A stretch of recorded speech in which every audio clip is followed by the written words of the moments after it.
This episode is brought to you by Audi. The road is calling. Embrace the thrill of the drive with the all-new, fully electric Audi Q6 e-tron. Featuring effortless power, serious acceleration, and advanced Audi tech. It's not just a new EV. It's a new way to experience driving. The all-new, fully electric Audi Q6 e-tron is here.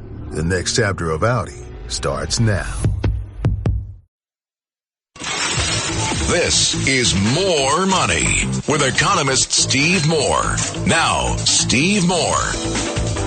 Welcome back, folks. This is the More Money Show. We've been talking about the Trump tax bill, the tax cut, which we want to make permanent so that Americans don't get hit with the biggest tax increase in American history. The Democrats want the biggest tax increase in American history. I don't understand the logic of that.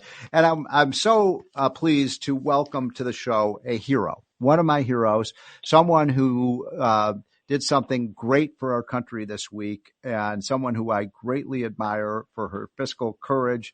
She is a one-woman wrecking crew in Congress, and I mean that as a term of endearment. I'm talking about Victoria Spartz. You all know her. She's a congresswoman from the great Hoosier state of Indiana. Congresswoman, thanks so much for joining this afternoon. Well, thank you very much, Stephen. Thank you for your kind introduction. So you are a hero because, and you and I spent about an hour in your office the other day, on Tuesday, and you walked through all the crazy things that are going on with our budget. You said we need real spending cuts. And I think about everybody listening to this show agrees with you. But I want to make sure people understand that Victoria Spartz is the one who provided us the final vote we needed to get this tax bill done. Now, you weren't that happy, though, with you think we still need to cut more spending. That was your complaint, right, Victoria? Well, listen, I want to make sure, Stephen, that this tax cuts can last, Yes. not just Yes. for 4 years, and make sure that we can. And if we want to make sure that they last, we need to make sure that we go after fraud and abusing the system. And Yes. that's the only way we can go if it actually is, going through Congress. Because as you know, Yes. if we want to have good economy for 40 years, not just for 4 years, we need to make sure that Congress grows the backbone to do That's it. right. And we haven't been known for that, as you know. By the way, Victoria, I know you're an immigrant to the United States. What country are you from? Well, Ukraine, and, I actually grew up in Soviet Union, but when I left, it was Ukraine. And unfortunately, it's, you can see how hard to get freedoms back after you lose them. Yeah, it is. So when did you come to the United States? 25 years ago now. 20, so I've been yeah. quarter of a century. But I grew up in Ukraine, and I was there till almost 22. So I didn't leave when I was a baby. So I understand. I grew up in Soviet Union, so I understand very well that country.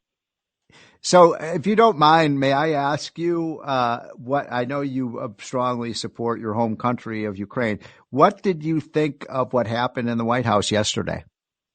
Well, listen, I understand what a tough fight, Ukrainian people are fighting, but I always separate governments, and people, and unfortunately people in Ukraine paying very heavy price, with blood for electing bad government. We paid with money. Now we got elected better government, and so we need to deliver. My party needs to deliver, but I think, what President Zelensky did in the White House was very disrespectful to the American people, and it's really, I didn't have very high opinion about him, and I demanded oversight, and he attacked me and a lot of other people who demanded oversight, and unfortunately they like, slush funds and blank checks because we're dealing with very corrupt countries over there. We need to be realistic, and they were bashing President Trump, but it is very disrespectful when you come to the White House asking for help. It's just first disrespectful to the American people that helped Ukraine really a lot. Otherwise,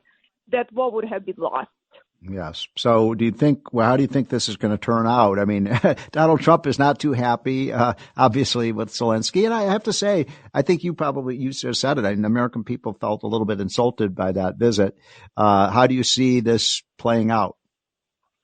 Well, it definitely doesn't help the Ukrainian people, but the president, their president is playing politics. He was low in the poll rating, and he's now tried to, play hero. But that's not a way to play hero in a serious war. It's not a theater. So I think that doesn't help Ukrainian people right now in this difficult situation, and to really be disrespectful to the American people and American president in the White House. So it's making the situation even tougher. But it will have to be resolved because this war can escalate to very, very even further war. And I think, people understand that we need to do something, and President Trump is the only person who can get it done. That is so true. So thank you for your views on that. So if I may, I'd love to ask you, because you and I spent some time talking, and you were talking about some of these programs, in particular Medicare and Medicaid, which, provide health care for a lot of people. But you were saying that there's a lot of fraud, a lot of waste in these programs. They've become two of the largest programs in our budget. Tell our listeners what you think needs to be done, because these programs the costs are just escalating. Did you see California is getting something like $120 billion out of Medicaid, like a handout from the federal government to California for $120 billion. That's like probably 3 times the whole budget of the state of Indiana. So what do you want to see done with these programs? Well, Stephen, it's so dishonest of Democrats when President Obama tried to stop all that fraud, and Vice President Biden at that time, he was talking like it's like a Ponzi scheme was really happening, how states are defrauding, the federal government. Now they're attacking Republicans for striving to save these programs, to eliminate the fraud, and actually we can deliver better services for the people who intended to be on these programs. People are losing benefits. Seniors are not getting services. People with disability not getting services. They keep cutting benefits, but we're spending more and more per each person, like double spending per person, in 5 years. And it's destroying our federal budget, state's budget, but also, the people's budget. Healthcare is out of control. And as I was saying, it's great. The taxes are important, but it's $1,500 per year. Healthcare is $1,500 per month, and people keep increasing their costs, but we don't get the value. The price is skyrocketing. It creates inflation. It makes people bankrupt. We have to get it under control, but we're subsidizing very corrupt monopolists in Washington, D.C. that control everything now, and I think President Trump is the only person who can actually start coming after them and actually help the people.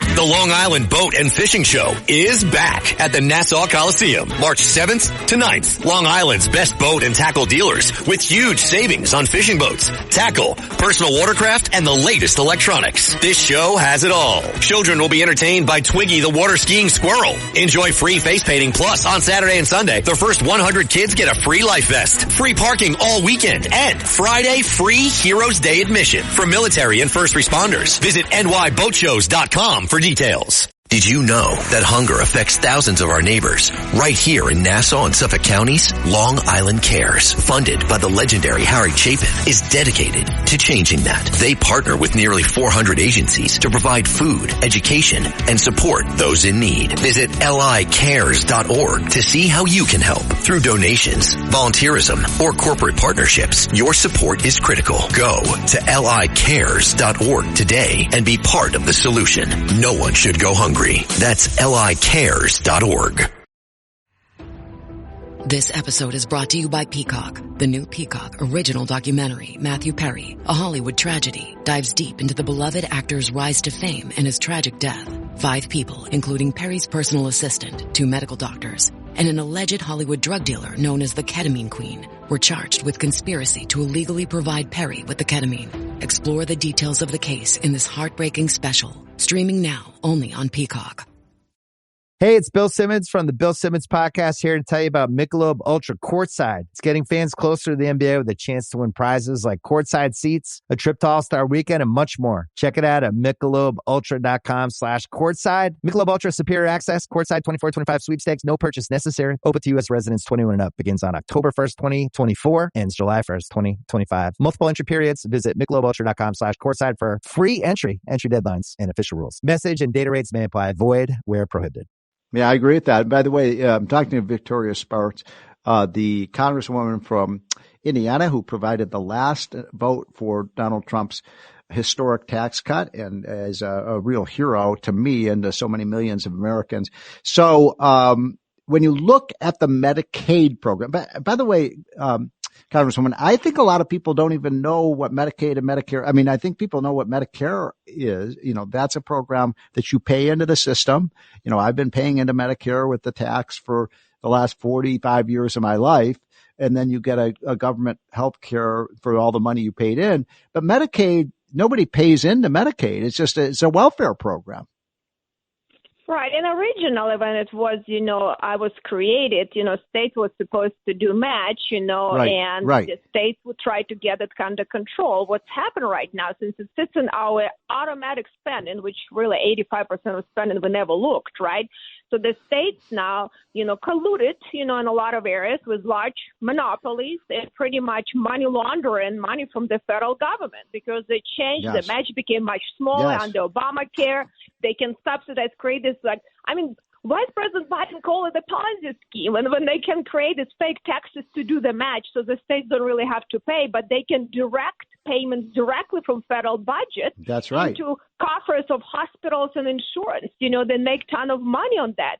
And people not getting services actually get cut in more services. So, this is out of control, and we need to get it under control because these programs will go bankrupt and we will not be able to deliver services. But the code is so broad, in Congress, it never was intended to do. We actually did some fixes at the end of 90s when it got out of control. Now they hire consultants to figure out new Ponzi schemes. So Congress needs to actually do something about it, and it is our job. But it's, the lobby is very strong on it. So you're exactly right. Your numbers are exactly right. Your analysis is exactly right. And I just want to make sure people understand that when Medicaid was started, it was going to be, I believe the original formula was, 50% was paid by the federal government and then 50% would be paid by the states so that each, the federal government and the states would have an incentive to control the costs and to provide, cost efficient services.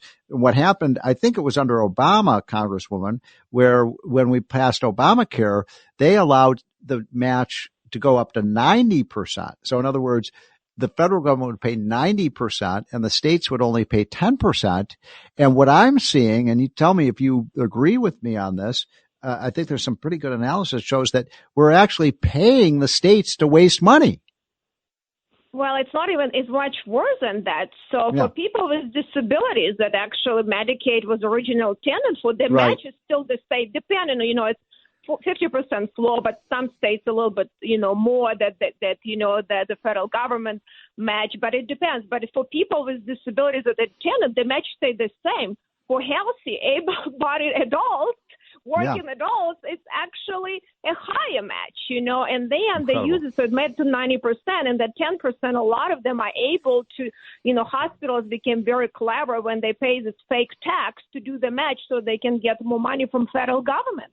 Yeah, so it's really became a money laundering machine. So the states don't have to really manage it. They don't care. There's a lot of lobbying. I used to be state senator. A lot of lobbying happened in the state house. So they're lobbying to launder money from the federal government, which is going bankrupt. So we need to get it under control because we will not be able to actually provide the services for the most vulnerable people that Medicaid was intended for. Yeah. It is the fastest growing program. It grew 22% in the last 2 years. You know these numbers, Congresswoman. Thank you for sounding the siren alarm on this. And then what about Medicare? And we just got a minute left, but what do you think that we need to do about Medicare? People don't want their benefits cut, but there's also a lot of fraud and waste in the Medicare program too, isn't there? Oh, it's crazy. It's almost double the spending per person in the last 5 years in hospital buying doctor practices in line where the services perform. Overbilling Medicare, $160 billion hit to Medicare. The books on fake losses. Hold on. When you said they're overbilling, is that the hospitals or the doctors? Who's doing that? Billing. The no, hospitals. So what they're doing, so they're buying the doctor practice, put doctors in crazy non-compete, exactly for the same services that perform in the same location. They're billing the facility fees like it's performed on the main locations, which is a total lie. And they're able to overbill Medicare $160 billion. Jeez. And then allows By the way, just so people know, You're not talking about 160 million. You're talking 160 I'm billion. talking about billion. I'm talking billion. about billion. You know, and then they can acquire more and more doctor practices. And actually, under Obamacare, wow, doctors cannot own hospitals, but hospitals ridiculous. now own 80% of doctors. Yeah. And then when they consolidate and they vertically integrate, they can do whatever they want. They dictate prices, and the prices in the last 20 years increased 256%. Nothing to do with cost. Nothing to do with outcomes. It's truly overbilling. And then they cook fake losses through the books, you know, the Medicare Advantage becoming truly defrauding seniors through that. I mean, this is like easy $500 billion. It's really outrageous. And I appreciate so much you're being the kind of cop on this and calling them out for the, I mean, we're talking, folks, about well over $100 billion of overbilling, of fraud in these programs. Well, neither of us are talking about cutting people's benefits. We just want to make sure that taxpayers money isn't being stolen from us. Well, Victoria Spartz, the Congresswoman from Indiana, you are a hero this week for helping us get that tax bill through, and also for being, you know, the Paul Revere of deficit reduction and sounding the alarm on how important it is to get this budget under control. Thanks so much for joining us this week. Folks, we'll be right back. This is the More Money Show on WABC. Donate now to Toys for Tots, working year-round. Go to toysfortots.org. Toys for Tots supports children in need throughout the year with programs like the Toys for Tots Literacy Program. Established in 2008, has provided over 60 million books to disadvantaged children. The Toys for Tots Literacy Program is committed to providing disadvantaged children with direct access to books and educational resources that enhance their ability to read and communicate effectively. Go to toysfortots.org.